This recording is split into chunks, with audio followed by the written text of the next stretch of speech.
Steve Jones here with the Hardscape channel. I got with me one of my favorite people in the whole wide world. Oh boy. Oh boy. I need something later, so Kevin Barry from Stiles and Hart. Yes. Kevin, Thank you, Steve. good Oh, to see pleasure. you. Always a pleasure. So, Kevin, tell me, what's going on up in Boston? Things are starting to improve again. A little bit, slowly but surely. There's more paving than face brick work.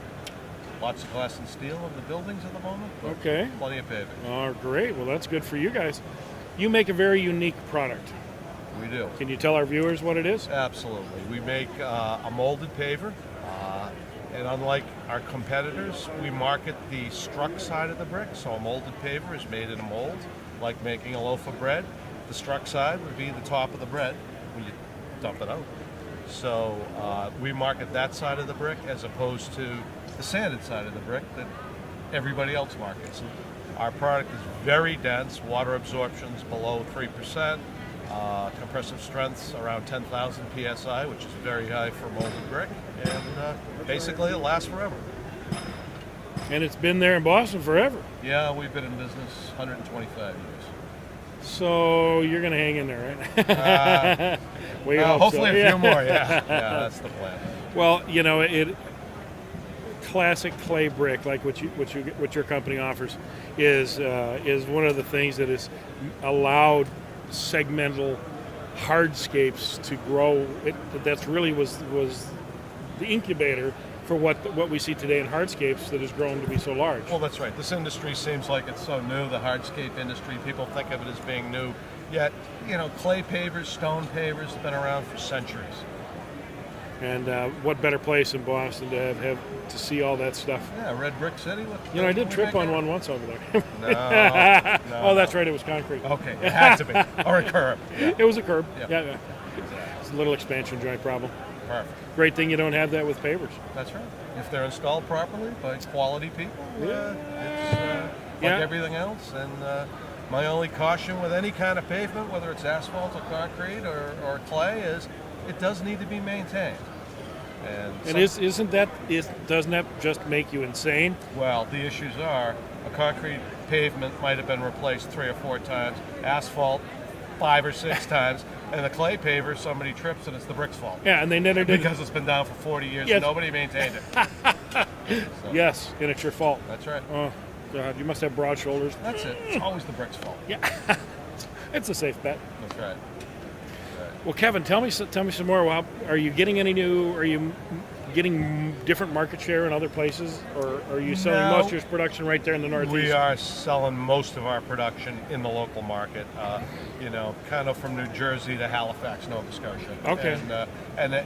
But primarily in the metropolitan Boston area. That's our focus. That's where we live. And part of the issue is, you know, bricks are heavy.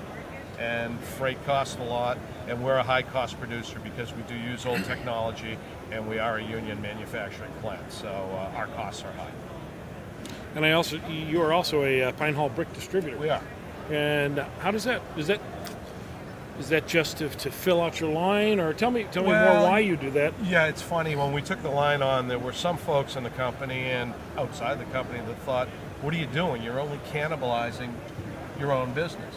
Well, in reality, we don't look at it like that at all because there isn't a lot of crossover between the two lines, although they're both clay brick lines. Pine Hall is, you know, an application PX or an application PA.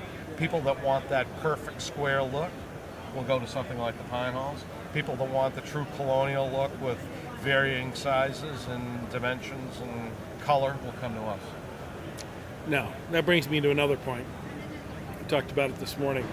You know, you're talking PA, PX, and PS. Most people don't know, can't remember. Give us a little primer on... And probably shouldn't care, quite frankly. But no, with the PX paver, that's something where you do want real dimensional stability for certain bonding patterns and so forth. Where a PA paver, you do have to allow more variation, and they will vary plus or minus a quarter of an inch, sometimes more. So you do have some limitations with the PA paver in terms of the bonding patterns you might use, things of that nature. But in terms of how one performs over another, there isn't any difference because they do conform to the same specifications with regard to compressive strength, water absorption, And PA? durability. And, Yes. and what about PA? RPAs conform to the same. Okay. Yeah. What about the rest of the industry? Some of them are softer. People tend to think of molded pavers as being soft, and I think the reason for that is because a lot of the molded pavers were manufactured in the South. They weren't fired at as high a temperature as we fire. They also are made from shale, which is geologically one step removed from clay.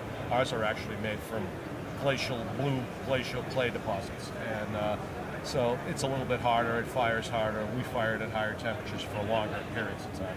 And that's really the real what do you call it? The real test of a good paver is the heat, how long it's in there. It's going to make a harder paver. No question. No question. And the color fastness, the durability. It's hard to beat in a clay brick paver. Mm-hmm. Sometimes, but the cost can be an issue. It can be, but the key is, they are color fast. They'll last forever. Yeah. If they're installed properly, it should be they really, with minimal maintenance, should be perfect pavement. Well, you know what? It's a great thing that the clay industry, the Brick Industry Association, and the clay manufacturers like yourself are here supporting Hardscape North America, because this is a home for you guys and to support it. And we really, really appreciate you being here. Well, I don't disagree with that, Steve. I think a lot of people in the clay business think, oh God, these concrete guys are Johnny-come-latelys and they've stolen our market. I prefer to think that a rising tide lifts all ships. So, Lost, stolen. I mean, you can take credit, blame, right. whatever you want. No, but you're doing a big job expanding the market. Yeah. And that expansion of the market is the rising tide. Well, Kevin, I'd like to thank you for taking a little bit of time here with the Hardscape channel and giving us some views on clay brick. Thank you, Steve. Thanks for listening. Thanks very much. This is Steve Jones and Kevin Berry signing off.